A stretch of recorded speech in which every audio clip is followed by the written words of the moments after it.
राधे कृष्ण आप सभी को। वैशाख मास महात्म्य के अध्याय 27 में महामुनि शंख व्याध को उसके पिछले जन्म की कथा सुना रहे थे। अब आगे वैशाख मास महात्म्य अध्याय 28। अपने पिछले जन्म की कथा सुनने के बाद व्याध महामुनि शंख से कहता है, हे ब्राह्मण, आपने पहले कहा था कि भगवान विष्णु की प्रीति के लिए कल्याणकारी भागवत धर्मों का और उनमें भी वैशाख मास में कर्तव्य रूप से बताए हुए नियमों का विशेष रूप से पालन करना चाहिए। वे भगवान विष्णु कैसे हैं, उनका क्या लक्षण है, उनकी सत्ता में क्या प्रमाण हैं तथा वे सर्वव्यापी भगवान किनके द्वारा जानने योग्य हैं। वैष्णव धर्म कैसे हैं और किससे भगवान श्रीहरि प्रसन्न होते हैं। हे महामते, मैं आपका किंकर हूँ, मुझे ये सब बातें बताइए। व्याध के इस प्रकार पूछने पर शंख ने रोग शोक से रहित संपूर्ण जगत के स्वामी भगवान नारायण को प्रणाम करके कहा, व्याध, भगवान विष्णु का स्वरूप कैसा है ये सुनो। भगवान समस्त शक्तियों के आश्रय, संपूर्ण गुणों की निधि तथा सबके ईश्वर बताए गए हैं। वे निर्गुण, निष्कल तथा अनंत हैं। सत्य, चित्त और आनंद यही उनका स्वरूप है। यह जो अखिल चराचर जगत है, अपने अधीश्वर और आश्रय के साथ नियत रूप से जिसके वश में स्थित है, जिससे इसकी उत्पत्ति, पालन, संहार, पुनरावृत्ति तथा नियमन आदि होते हैं, प्रकाश, बंधन, मोक्ष और जीविका, इन सब की प्रवृत्ति जहाँ से होती है, वे ही ब्रह्म नाम से प्रसिद्ध भगवान विष्णु हैं। वे ही विद्वानों के सामान्य सर्वव्यापी परमेश्वर हैं। ज्ञानी पुरुषों ने उन्हीं को साक्षात परब्रह्म कहा है।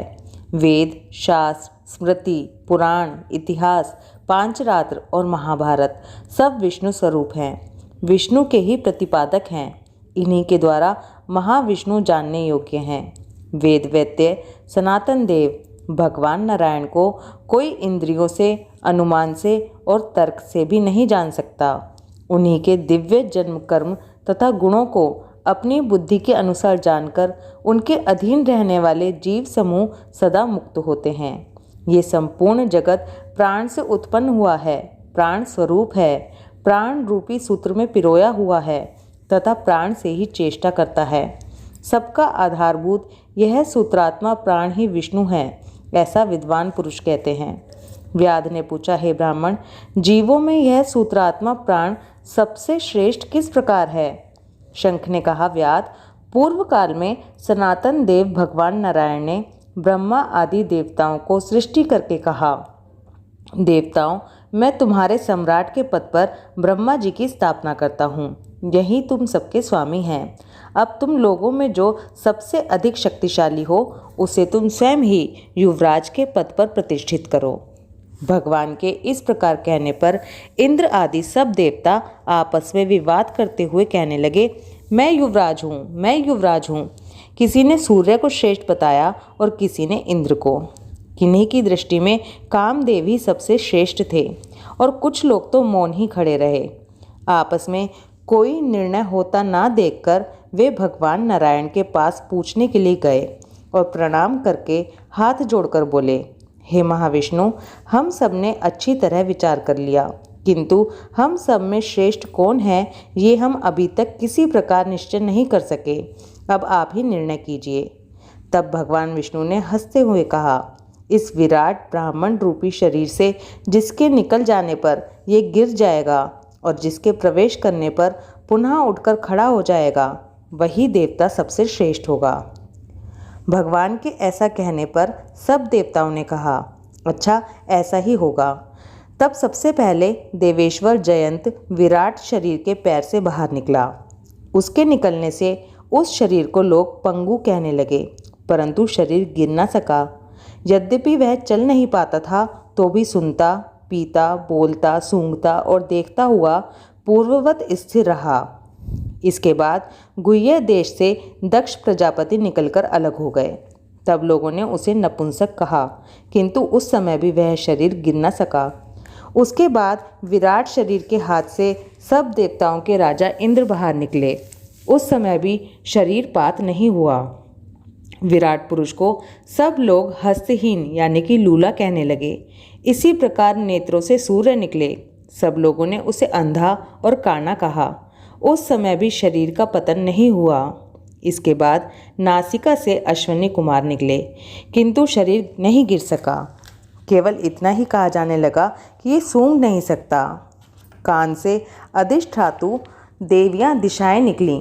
उस समय लोग उसे बधिर कहने लगे, परंतु उसकी मृत्यु नहीं हुई। इसके बाद जिह्वा से वरुण देव निकले। तब लोगों ने यही कहा कि यह पुरुष रस का अनुभव नहीं कर सकता, किंतु देहपात नहीं हुआ। इसके बाद वाक इंद्रिय से उसके स्वामी अग्निदेव निकले। उस समय उसे गूंगा कहा गया, किंतु शरीर नहीं गिरा। फिर अंतःकरण से बोध स्वरूप रुद्र देवता अलग हो गए। उस दशा में लोगों ने उसे जड़ कहा, किंतु शरीरपात नहीं हुआ। सबके अंत में उस शरीर से प्राण निकला। तब लोगों ने उसे मरा हुआ बतलाया। इससे देवताओं के मन में बड़ा विस्मय हुआ। वे बोले, हम लोगों में से जो भी इस शरीर में प्रवेश करके इसे वापस उठा देगा, जीवित कर देगा, वही युवराज होगा। ऐसी प्रतिज्ञा करके सब उस शरीर में प्रवेश करने लगे। जयंत ने पैरों में प्रवेश किया, प्रजापति दक्ष ने गुह्य इंद्रियों में प्रवेश किया, इंद्र ने हाथ में, सूर्य ने नेत्रों में, दिशाओं ने कान में, वरुण देव ने जिह्वा में, अश्विनी कुमार ने नासिका में, अग्नि ने वाक इंद्रियों में तथा रुद्र ने अंतःकरण में प्रवेश किया, किंतु वह शरीर नहीं उठा। सबके अंत में प्राण ने प्रवेश किया। तब वह शरीर उठकर खड़ा हो गया। तब देवताओं ने प्राण को ही सब देवताओं में श्रेष्ठ निश्चित किया। बल, ज्ञान, धैर्य, वैराग्य और जीवन शक्ति में प्राण को ही सर्वाधिक मानकर देवताओं ने उसी को युवराज पद पर अभिषिक्त किया। इस उत्कृष्ट स्थिति के कारण प्राण को उक्त कहा गया है। अतः समस्त चराचर जगत प्राणात्मक है।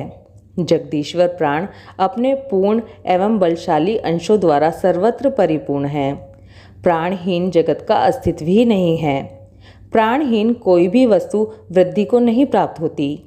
इस जगत में किसी भी प्राणहीन वस्तु की स्थिति नहीं है। इस कारण प्राण सब जीवों में श्रेष्ठ, सबका अंतरात्मा और सर्वाधिक बलशाली सिद्ध हुआ। इसलिए प्राणोपासक प्राण को ही सर्वश्रेष्ठ मानते हैं।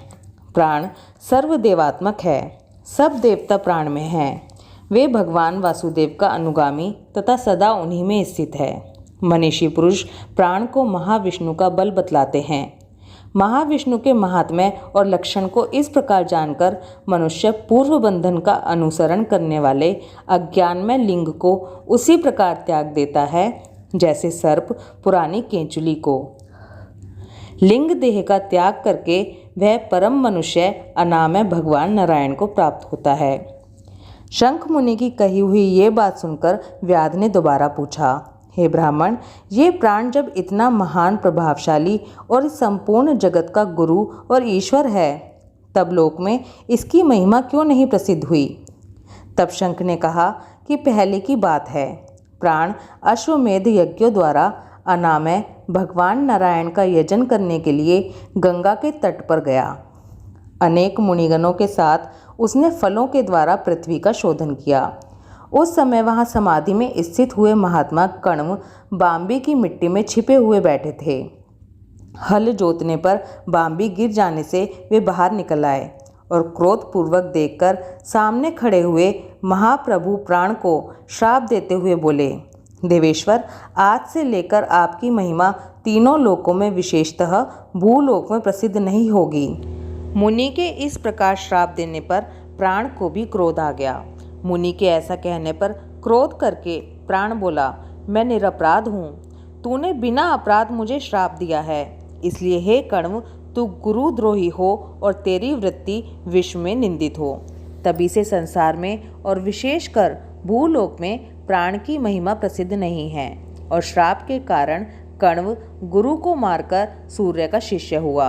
हे व्याध, जो कुछ तुमने मुझसे पूछा सो सब तेरे सामने कहा। अब जो कुछ तुझे पूछना है वह पूछ, कुछ भी विचार मत कर। वैशाख मास महात्म्य अध्याय 28 समाप्त। ओम माधवाय नमः। राधे कृष्णा।